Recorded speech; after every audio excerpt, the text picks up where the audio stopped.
Hello, ladies and gentlemen. I am Dr. Claudia Albers, Planet X researcher and professional physicist. And today I'd like to bring to you another one of my articles. And this one is entitled Some Surprising Observations Regarding the August 2017 SDO Eclipse Season. And SDO stands for Solar Dynamics Observatory. It is a satellite. And supposedly it has an eclipse season twice a year, and the last cycle started on August 16, 2017. The satellite was launched in February of 2010, and ever since September of 2010, it has been recording and sending back to Earth these images that we see here. Where the sun seems to go dark for about an hour a day for about 20 days and twice a year. The satellite is a geosynchronous satellite with an orbital tilt of 28 degrees. Now, the sun going dark is supposedly due to the Earth eclipsing the satellite's view of the sun.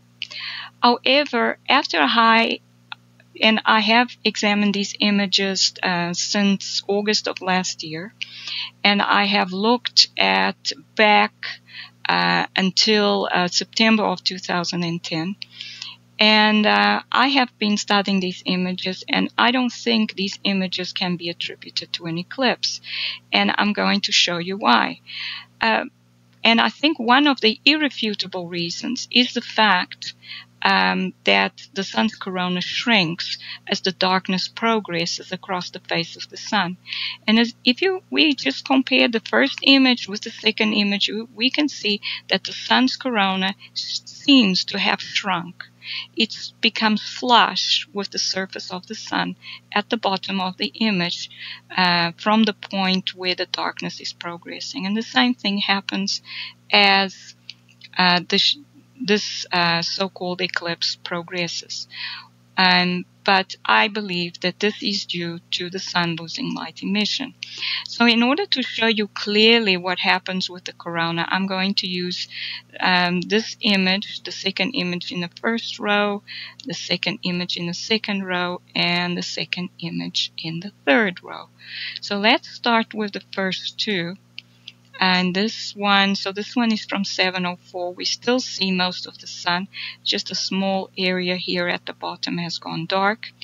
And we're going to compare with what it looks like at 7:16. So we are supposed to be getting an eclipse. So the Earth is supposed to come along and cover part of the sun. So here we would expect the Earth to be here. And so this part of the sun that we still see in this image would be covered here. But that part would still be there. We'd expect it to still be there and just be covered by the Earth. The Earth is a lot larger than the sun according to the satellite's view. So it's almost a straight line curvature. So we would expect this part of the sun to be dark in this image. So let's compare the two images, and as we can see, there's no corona there. This corona here, we'd expect the Earth to come along and cover this part below the line, but that part should still be there. But we do not see that. We see the corona is missing in this portion. It's not there. It's shrinking back. The same thing happens on the side. What happened to the corona here?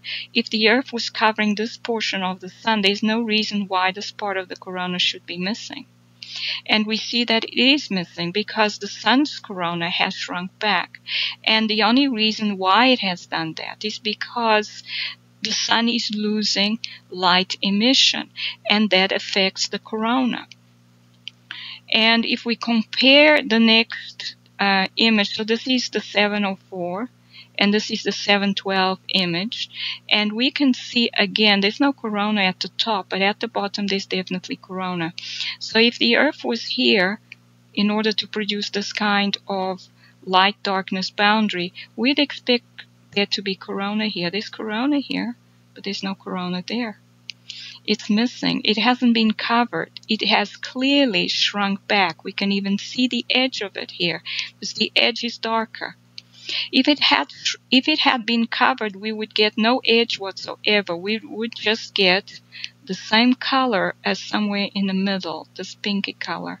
No purplish, darker purplish edge to it at all. And the other thing that happens, which is what I noticed at first, is what happens at the boundary. As you can see, there are structures, these little teardrop-shaped structures that are still emitting light at the edge. And none of these structures are ever actually partially covered. They look complete. They are edged as if they are one complete structure, as if parts of the sun are either emitting light or not emitting light. They are not being covered by the Earth. Now, this started my looking into what was causing this, and in my mind immediately it had to be that an object was regularly coming back to the sun and causing the sun to lose light emission. And the sun does lose light emission partially at other times, and it must be associated with these objects that I now know are very close to the sun and in the sun's corona. And there are many, many of them, possibly thousands of them now. And they are absorbing plasma and energy from the sun. The sun is getting weaker. They are rejuvenating and starting to, in a lot of cases, emitting some light. And so this started my investigation and trying to find these objects and what was going on with the sun. And I now know that there are many of these. And in fact, in this August 17th image, we can see one of them there. And it causes this clearly circular pattern, darker circular pattern. The corona is a plasma in the gaseous phase. It is very hot at a temperature between 1 and 3 million Kelvin. And these objects are at home in that sort of environment because these objects are stars. They are very old stars that have lost the ability to emit light. They've lost most of their ionizing material. And they have, in most cases, only a very thin envelope of material that is not emitting light. They then exchange it with the sun. And you can often see these plasma connections between these objects and the sun. And you can faintly see it here. It's not very clear. This object is obviously drawing plasma from the sun. This is not surprising because white dwarf stars draw plasma from main sequence stars. And these objects are actually white dwarfs that have cooled down to the point that they are not able to emit much radiation anymore. So that's why I started out calling them brown dwarf stars. I now have changed that to calling them stellar remnants or stellar cores. They look like, in most cases, like a solid, dense core, and with some ionizing material, which does not even seem to be gaseous. It seems to be in the solid phase as well, but it's the material it ionizes. Just like the sun ionizes its own material and produces a corona, these objects are able to ionize their envelopes and produce plasma in the gaseous phase, which they then exchange through a magnetic connection with the sun. And we can see here the plasma connection. This object should be here somewhere. It's not visible. This is the 193 angstrom image, and it's visible in that image because we can see the corona, but not in this image. But we can see the plasma being drawn away from the sun towards the object. The object again would be here somewhere in this image. So basically this means that we must have objects that are close to the sun and are affecting it. And this means that the sun's structure is quite different from the accepted theory. The accepted theory says that the sun is powered by fusion reactions from its interior. And this is clearly not possible if the sun is actually going dark as a result of its interaction with these objects. The sun would never be able to go dark if there were fusion reactions in its interior. So this means that the fusion reactions must be happening on the surface of the sun. And Prep Aussie was very kind to look at these images, and he did his tests, and he could clearly see and demonstrate that there were several objects in the sun's corona at this time. He not only sees the larger object here, he also sees a smaller one here, and this is the typical structure, a dark core surrounded by an envelope, an ionizing material envelope. This ionizing envelope is usually in a toroidal shape, which conforms to the symmetry of the magnetic field generated by the object. And we see many more objects here. These are floating or moving across the surface of the sun and above the surface of the sun. We can see he highlighted some more of these objects here. And we can see some more here. These are clearly objects. We can see their ionizing cloudy-like material floating above the surface of the sun here. And there are quite a few of them just in that small part of the sun. Now, next I show these images. These are in several of the wavelengths detected by the SDO satellite. The first one is the X-ray image, or the 94 angstrom. And we can see the portion of the sun that is visible here is the boundary. The sun is dark below that. We can it's still emitting light. Now, if this had been due to an eclipse, and because the Earth's atmosphere absorbs X-rays, the satellite would not be able to see any portion of the sun through the Earth's atmosphere in X-rays. So this would be the image we would get as if the Earth's atmosphere was solid.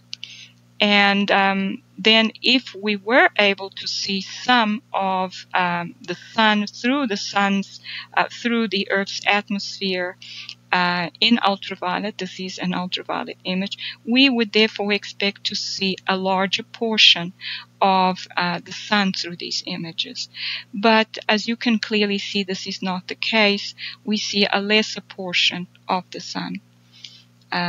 This is from 37, and even if you use the excuse of the timestamps, this one, the second reading is 11, this is 31, so 20 seconds later. So you could say, oh well, you know, there's a lesser portion of the sun visible because this is at a later time. However, this doesn't work, say, with this image, which is at 37, the second part of the timestamp says 37. We still see a lesser portion of the sun in this ultraviolet image than we do in the X-ray image. So again, this shows that this cannot be due to an eclipse. And as you can see again, the structures at the edge or the boundary between light and darkness are complete or perfectly edged. They are not covered by the sun, the Earth in any way. And we often see that the brighter portions emit light for longer. We can see it here and there. We can see it there, whilst some other parts of the sun have lost emission that were not as bright around these brighter portions of the sun. And then the other thing that I should mention is the curvature in these two images. These are the 160 nanometer and the 170 nanometer. The curvature is not what you would expect from an eclipse.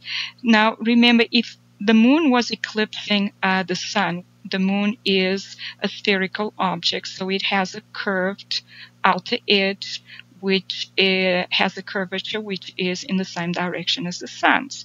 In other words, it curves upwards like this.